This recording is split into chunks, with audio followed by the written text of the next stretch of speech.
السلام عليكم ورحمة الله وبركاته. ازيكم حبيباتي؟ في كتير قوي من الاكلات خفيفة وسهلة وسريعة وكمان اقتصادية.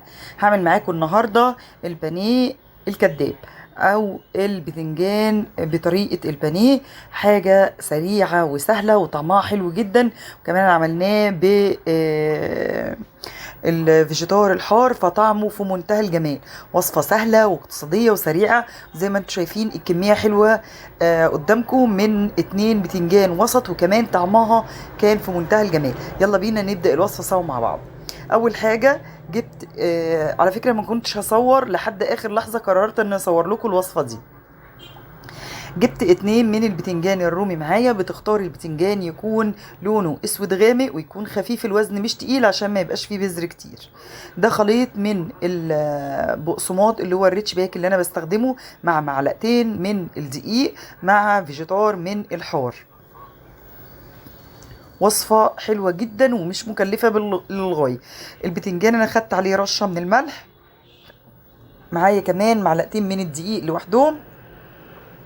بيضة هخفقها وتقدري تحليها بشوية مية أو حبة لبن، تمام. بس بما إننا قلنا اقتصادي يبقى شوية مية، وهحط عليها رشة من الفلفل الأسود.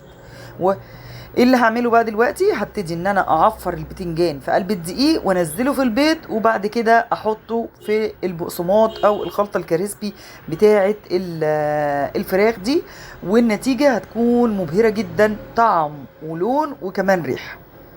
وصفة النهاردة حلوة جدا، كمان اقتصادية وسهلة وسريعة.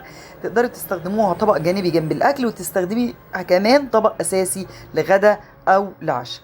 عفرت البتنجان هنزله في البيض المخفوف بمية أو محلول بمية، وبعد كده أنزله في الفيجيتار بتاعه. لو بتشوفوا قناتي لأول مرة وعجبكم الفيديو، أنا مرمر، دي قناتي على اليوتيوب. يسعدني جدا تشتركوا في القناة وتفعلوا الجرس، لايك وشير للفيديو عشان توصلكم كل الوصفات الجديدة أول بأول. الفترة اللي جاية بصوا سمك البتنجان ازاي يا جماعة، مش سميك قوي عشان يكون السوا بتاعه حلو معاكي، كمان ما ياخدش وقت في القلية، وفي نفس الوقت يطلع شكله زي ما انتوا شفتوا كده. حاجة الولاد كلها هيحبوها، وصفة جميلة جدا. استنوا كمان معايا وصفة حلوة قوي للبطاطس من غير زيوت ولا للقلي، للناس اللي عايزة تعمل حمية، للناس اللي عايزة توفر في موضوع القلي، للناس اللي بتحب الحاجات الخفيفة، وكمان تقدري تعتمدي عليها تكون سلطة أو نوع من أنواع المقبلات على سفرتك، أو كمان طبق أساسي. هكمل انا بقى ايه وحدات البتنجان كلها. طب يا مرمر ده بيحتاج ان هو يدخل التلاجة علشان الكفر بتاعه يثبت عليه زي البانيه؟ لا خالص. عقبال ما تخلصي نص الكمية او ربع الكمية بيكون الزيت على البوتاجاز. طبعا تقدري تكون كمية زيت قليلة علشان الاستهلاك طبعا زي ما احنا عارفين، والبقسماط لما بيتحرق بيترمي.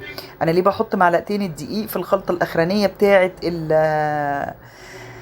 البتنجان او البانيه في العموم او البفتيك؟ علشان ادي مساحة للحاجة انها تستوي براحتها على البوتاجاز، لان البقسماط بياخد او الفيجيتار بياخد لون سريع والحاجة ما بتبقاش مستوية من جوه، لكن الدقيق بيعطل العملية دي شوية، تمام. كمان الزيت بيكون على درجة حرارة متوسطة، ما بيكونش عالي قوي عشان الحاجة ما تنزلش تاخد لون بسرعة، وفي نفس الوقت ما تكونش استوت. ده كده شكلها اهو. هكمل بقى انا كام واحدة كده اهو، وبعد كده نقليهم ونشوف النتيجة سوا مع بعض.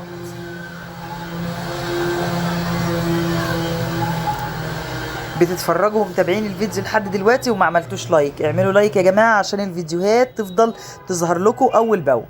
بصوا شايفين شكل الجمال ازاي؟ بصوا الزيت مش لازم يكون كتير قوي، ممكن يدوبك يغطي البتنجان عشان يستوي من تحت ومن فوق وياخد اللون الجميل دوت. وصفة بسيطة وسهلة وسريعة، تقدري تعتمدي عليها في غدا او في عشاء او كمان طبق جانبي. اتمنى اكون قدمت لكم حاجه مفيده النهارده. تابعوني الفتره الجايه، هننزل وصفات سهله سريعه ما توقفكيش في المطبخ كتير، وكمان تكون اقتصاديه وعلى قد ايدينا.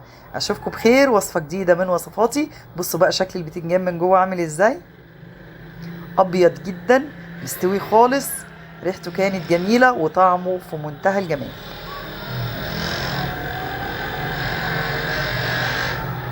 اكتبوا لي تعليقاتكم، كمان هستنى تطبيقاتكم على البيج بتاعي الفيسبوك، بننشرها اول باول لتشجيع الكل. اشوفكم بخير، والسلام عليكم ورحمة الله وبركاته.